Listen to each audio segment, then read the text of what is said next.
Hi friends, எல்லாருக்கும் வணக்கம். எல்லோரும் எப்படி இருக்கீங்க? நல்லா இருக்கீங்களா? Welcome to Sakthi Saravana YouTube channel. இன்றைக்கி வீடியோவில் ஆன்மீக தகவலில் நாளைக்கு புதன்கிழமைங்க. மாசி மாதத்தில் வர புதன்கிழமை, அதோட பிரதோஷமும் சேர்ந்து வந்திருக்குங்க. பொன் கிடைச்சாலும் புதன் கிடைக்காது அப்படின்னு சொல்லுவாங்க.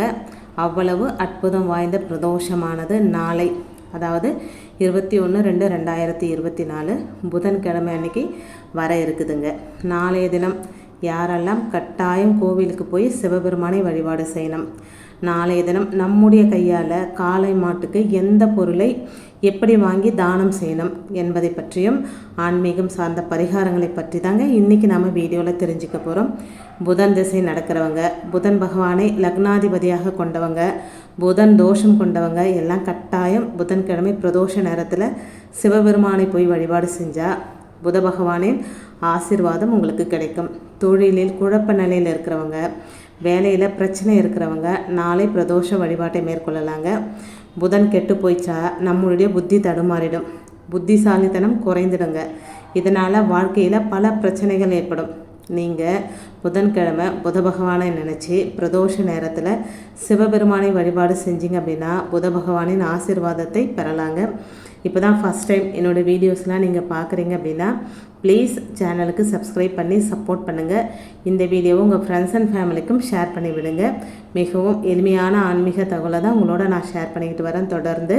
அதனால் வீடியோ கொஞ்சம் சப்போர்ட் பண்ணுங்கள்.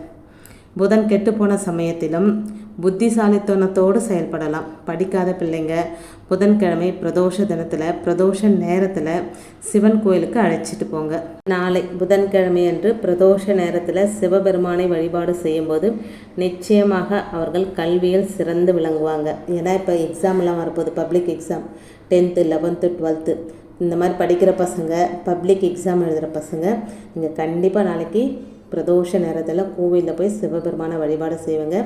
நீங்கள் படித்ததெல்லாம் நல்லா ஞாபகத்தில் இருக்கும், நிறைய மார்க் எடுப்பீங்க. திறமை குறைந்த குழந்தைகள், பள்ளியில் படிப்பில் அதிகம் ஆர்வம் இல்லாத குழந்தைகளுக்கு நாளைய தினம் சிவபெருமான் வழிபாடு ரொம்ப ரொம்ப சிறப்பு வாய்ந்த ஒரு வழிபாடு. எல்லா குழந்தைகளுக்குள்ளுமே நல்ல திறமைகள் இருக்குங்க. ஆனால் அதை வெளிக்கொண்டு வர்றதில் தான் சில சிரமங்கள் இருக்கும். அந்த சிரமங்கள் சரியாக இந்த வழிபாடு உங்களுக்கு கை கொடுக்கும். இது தவிர உங்களுடைய குடும்பத்தில் யாருக்காவது கல்யாணம் நடக்காமல் இருந்தாலும் சரி, குழந்தை பாக்கியம் இல்லாமல் இருந்தாலும் சரி, அவங்கள நாளைய தினம் சிவபெருமானுக்கு காலையிலிருந்து சாயந்தரம் வரைக்கும், அதாவது பிரதோஷ வழிபாடு வரைக்கும் விரதம் இருந்து வழிபாடு செய்ய சொல்லுங்கள். நிச்சயமாக சுபகாரிய தடைகள் விலகும்.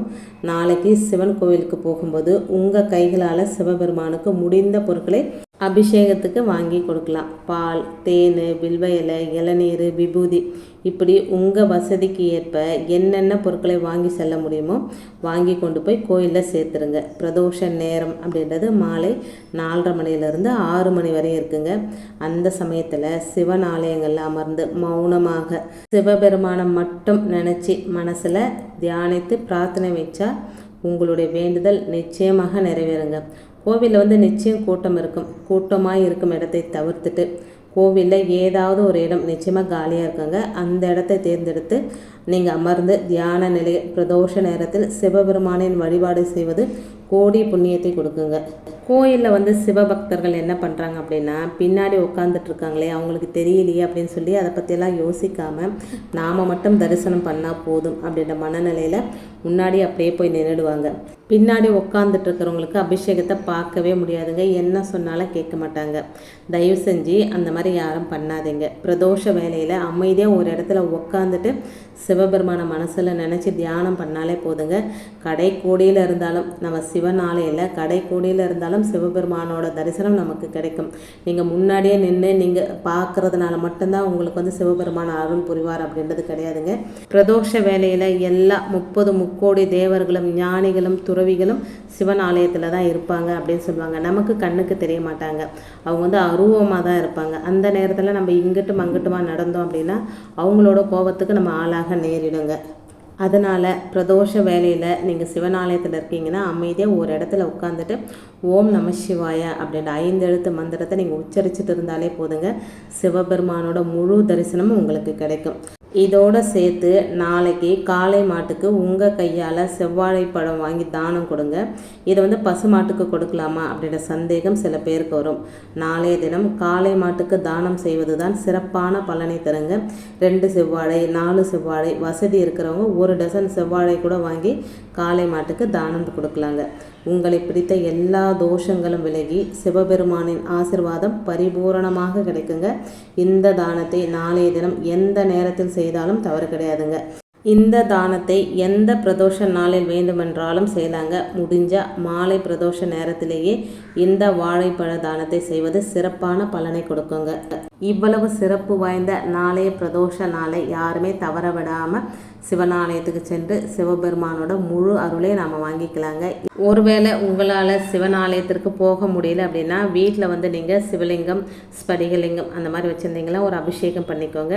2 நெய் தீபம் ஏற்றி வச்சுருங்க. ஏதாவது ஒரு நெய்வேத்தியம் வச்சுருங்க. ஒரு கிளாஸ் பால் வச்சா கூட போதுங்க. வில்வ இலை கிடைச்சா வில்வ இலையால் அர்ச்சனை பண்ணுங்கள். இல்லை உங்களுக்கு என்ன பூக்கள் கிடைக்குதோ அந்த பூக்களால் ஓம் நம சிவாயா அப்படின்னு 108 முறை அர்ச்சனை பண்ணுங்கள். சிவபெருமான நீங்கள் கோயிலில் போய் வழிபாடு செஞ்சீங்களா எந்த மனநிலையில் இருப்பீங்களோ அந்த மனநிலையுமே நீங்கள் வீட்டில் இருக்கும்போதே கொண்டு வந்துக்கோங்க. உங்கள் வேண்டுதலை மனசார சிவபெருமான் கிட்ட சொல்லிவிட்டு தீப தூப ஆராதனையெல்லாம் காமிச்சு பூஜையை வந்து நிறைவு பண்ணிக்கோங்க. நீங்கள் விரதம் இருந்திருந்தீங்கன்னா அந்த பாலை குடிச்சிட்டு உங்கள் விரதத்தை முடிச்சுக்கோங்க. எளிமையாகவே நம்ம வீட்டில் இருந்தே கூட சிவபெருமானை பிரதோஷ வேலையில் வழிபாடு செஞ்சுக்கலாங்க. இன்றைக்கி வீடியோவில் நான் சொன்ன விஷயங்கள் உங்களுக்கு பிடிச்சிருந்தது அப்படின்னா ப்ளீஸ் சேனலுக்கு சப்ஸ்கிரைப் பண்ணி சப்போர்ட் பண்ணுங்கள். இந்த வீடியோவை உங்கள் ஃப்ரெண்ட்ஸ் அண்ட் ஃபேமிலிக்கும் ஷேர் பண்ணி விடுங்க. இன்னொரு எளிமையான ஆன்மீக தகவலோடு உங்களை சந்திக்கிறேன். அது வரைக்கும் நன்றியும் வணக்கமும். Take care and bye friends.